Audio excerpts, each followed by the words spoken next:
So today we'll continue the discussion on heat exchangers. So in the previous class we have discussed about this overall heat transfer coefficient in case of a simple cell and tube type of heat exchanger, and we have also seen the expression for the total overall heat transfer coefficient. We have discussed about this term, this overall heat transfer coefficient in case of a simple heat exchanger, of a cylindrical heat exchanger. So today we'll start with a new topic, that is the fouling factor. But before that, you already know that expression for the overall heat transfer coefficient. So in the case of the overall heat transfer in the case of a cylindrical heat exchanger, you have seen already that this U, it is dominated by the smaller convection coefficient, or the material having a smaller convection coefficient. Okay, because the inverse of the smaller convection coefficient will be a very large value, and the value of this U will be nearly equivalent to that convection coefficient H. So the smaller heat transfer coefficient, it is the most important thing. So over here you can see that the HI is the important factor for the value of this overall heat transfer coefficient U, not this HO. Okay, and in such cases, okay, suppose where this kind of case arises when the one of the fluid is a gas and the other is a liquid. So for that we generally use fins, so that the product UA, that is the heat transfer, the heat transfer on that side is increased. Okay, now when one side of this tube, which I have shown in the previous class, this tube heat exchanger, cell and tube heat exchanger is finned. Suppose the outer side is finned, the total heat transfer surface area, it becomes the total heat transfer surface area, a total, it is equal to the finned area plus unfinned area. That is, one side is finned to enhance the heat transfer and other side is unfinned. So the total surface area will be A fin plus area of the unfinned surface. So we can use this expression for this overall area in the case of short fins which are having high thermal conductivity.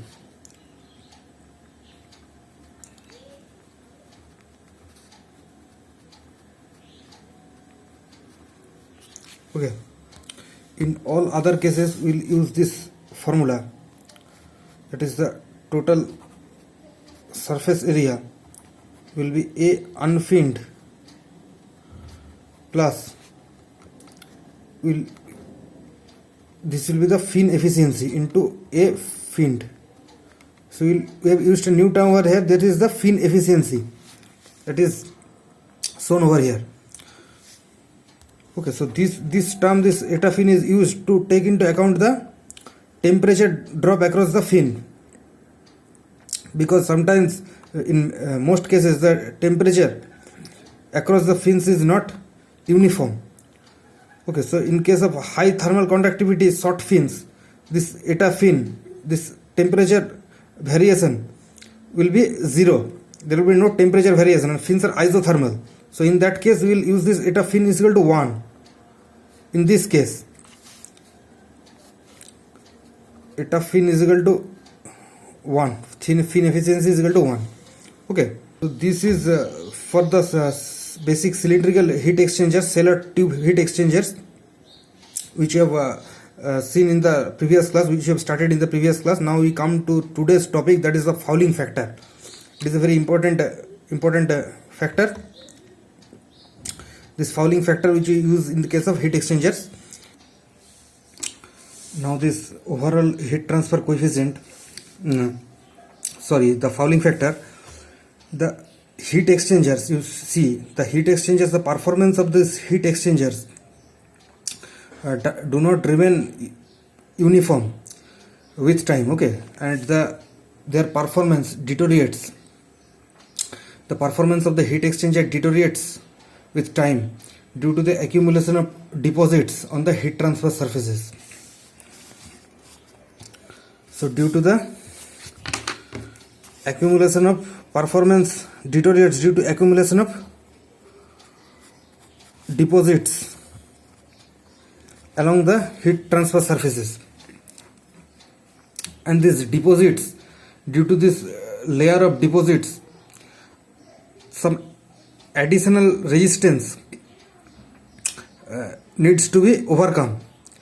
So this layer of deposits, it represents some additional resistance to the heat transfer, and this causes the rate of heat transfer across the heat transfer to decrease due to the increase of resistance in the path of the heat transfer. So this net effect of this accumulation of heat transfer is represented by the fouling factor. Okay, so this has to be taken into consideration for heat exchangers due to this additional resistance which I have already said, due to the accumulation of deposits. So this fouling factor is represented by RF, which is a measure of the thermal resistance introduced by fouling. So the most common type of fouling is the accumulation of the precipitation of solid deposits in the fluid on the heat transfer surfaces. So this type of things, fouling, can even be observed in our houses. So this type of fouling you can easily see in the places where the water is very hard. So you can see these mineral deposits along the inner surfaces, and such deposits usually come off if we scratch with our nails, and these deposits have a detrimental effect along the flow area of the heat transfer. So to avoid this type of problems, what we do is that when we use this water in industries, this water, the hard water, is usually treated, and the solid contents and the minerals, okay, that is present in the water are removed before this water is allowed to circulate through the system. And the solid ash particles in the flue gases which accumulates on the surface of the preheaters, they also create a similar problem. Okay, you can see this type of things in a power plant. Okay, so this water needs to be treated. So this is one type of fouling. That another type of fouling, or the second type of fouling, which is seen in chemical plants, in chemical process industries, is corrosion. Okay, and in this case the surfaces are fouled by the accumulation of products of chemical reaction. So second is the chemical fouling.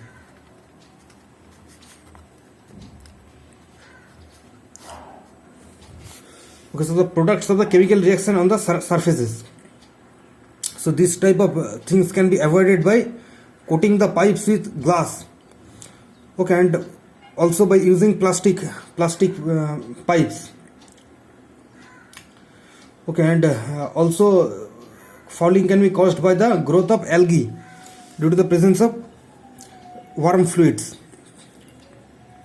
So this type of fouling is known as biological fouling, and it can be prevented by chemical treatment.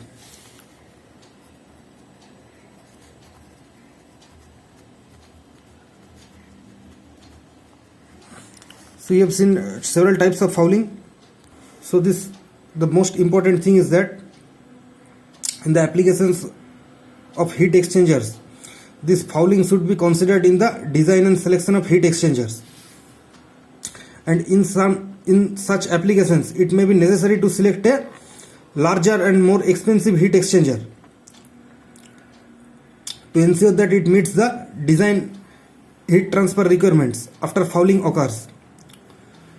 Okay, and this periodic cleaning of the heat exchangers and the resulting downtime are the additional penalties which are associated with fouling.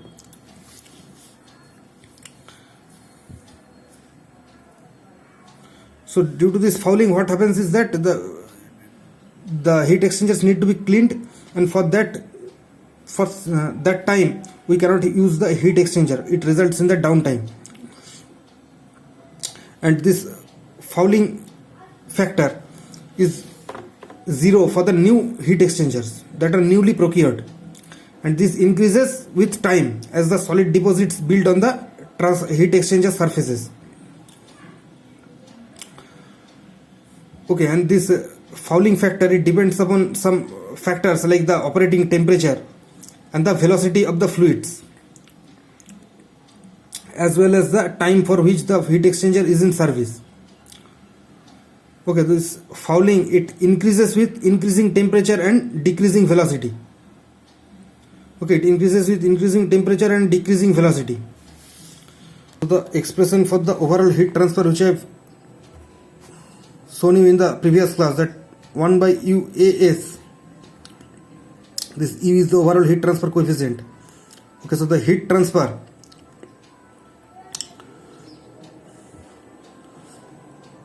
so the heat transfer coefficient relation that I have shown you, it is equal to 1 by HIAI. So this thing you already have studied in the previous class. That is the conductive heat transfer coefficient.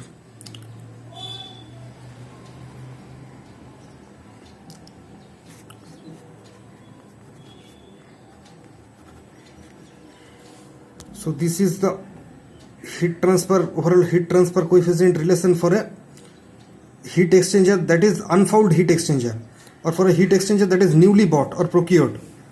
So for those type of heat exchanger there will be no fouling, but with time, as you know, that this effects of fouling on the inner and outer surfaces of the heat exchanger has to be taken into account, and for that this relation also needs to be modified.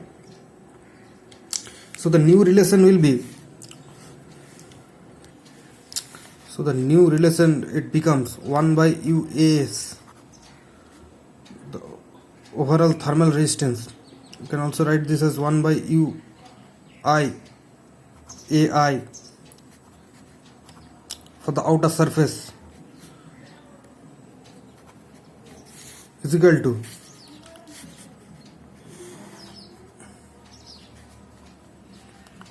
one by HIAI plus this for the fouling factor RFI by AI. So this is the new term which is introduced, plus ln this do by dy, this will remain the same, by 2 pi kl, plus for the outer surface again this for the fouling factor RFO by AO, plus this term will also remain same, 1 by H0 A0. Okay, so this is the expression for the fouled heat exchanger, and you know this inside area, outside area, these things you can easily found out. And this RFI and this RFO, these things are the fouling factors for the respective surfaces. Fouling factors for the respective surfaces. Okay, so this will be the expression for the, if we take fouling into account, overall heat transfer coefficient relation. Okay, you have seen this. So the values of the fouling factor you can easily found in tables that are given in books, that are given available in handbooks. Okay, and these values of these fouling factors should be used for the selection and evaluation of the heat exchangers to account for the effects of the anticipated fouling on heat transfer. Okay, and most of the factors, the fouling factors, are of the order of 10 to the power minus 4 meters square. Of the order of 10 to the power minus 4 meters square. So over here you can see the values of the fouling factor for certain materials. Okay, you can see this unit, that is meter square into degree centigrade per watt, that is the unit. It is represented by RF, and you can see for some materials over here, for some fuel oil, that is 0.0009, steam 0.0001, refrigerants for 0002. You can see the values. You can also see this in any standard book, okay, the values of fouling factor. And in some cases the fouling factor, it is very not given. So for that, what we do is that we assume the surface to be coated with a thin layer of about 0.2 millimeter of limestone to take into account the effects of fouling. Okay. So now we will analyze that the effects of use of heat exchanger.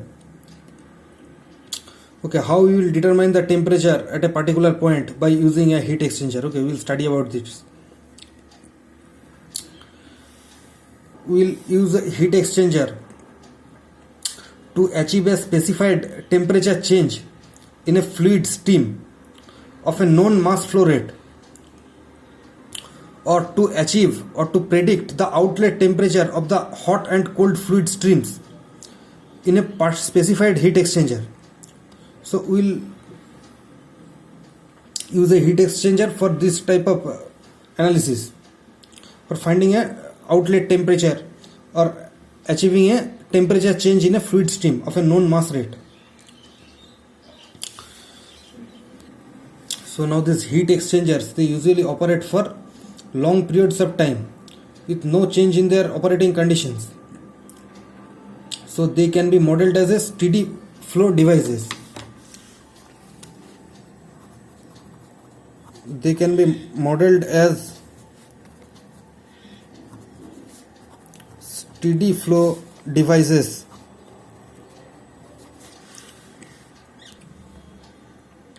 So this heat exchanger operate for long periods of time. Okay, so the mass flow rate of each fluid usually remains constant, and the properties such as the temperature and velocity at any inlet and outlet remain the same. So these are the assumptions which we need to follow while solving the problems on heat exchangers. That is, mass flow rate remains constant, mass flow remains constant, and temperature and velocity at inlet and outlet also remains constant.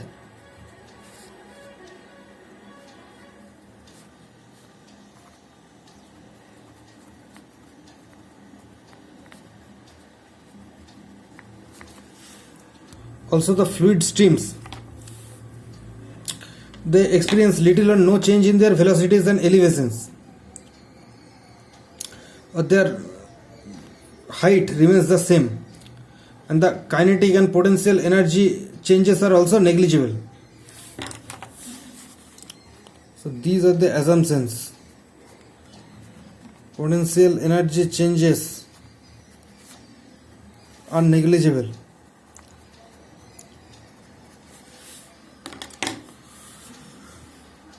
Now another thing is that the specific heat of a fluid, this thing is also a variable. Okay, the specific heat of a fluid, you know that it changes with temperature, but here we'll treat it as a constant at some average value. Okay, because across a specified temperature range, we'll treat this specific heat of a fluid as a constant. So the specific heat will be also treated as constant. Specific heat of the fluid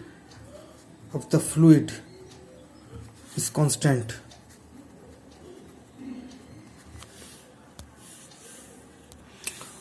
Also, the axial heat conduction along the tube is considered negligible. Okay, the axial heat conduction is considered negligible.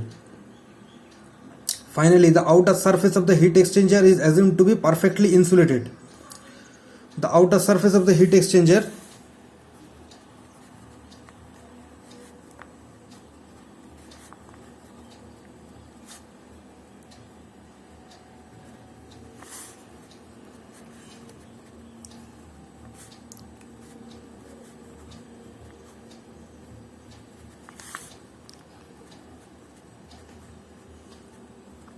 is assumed to be perfectly insulated so that there is no heat loss to the surrounding medium, and all the heat transfer it occurs between the two fluids which are present. So these are the some assumptions or idealizations, if we say, it needs to be considered. Now, using these assumptions, if we apply the first law of thermodynamics, okay, so the rate of heat transfer from the hot fluid will be equal to the rate of heat transfer to the cold one. So there is no loss of heat, and all the heat that is being transferred from the hot fluid, it reaches the cold fluid. So if we apply the first law of thermodynamics, so the heat transfer, so the cold fluid will gain some heat. So this is the mass flow rate of the cold fluid, specific heat of the cold fluid. So it's the outside temperature of the cold fluid minus Tc in, that is the temperature at which the cold fluid enters the heat exchanger. So it will gain heat in the heat exchanger. And for the hot fluid, this will be MHCpH. So this hot fluid will lose heat. So H in minus H out.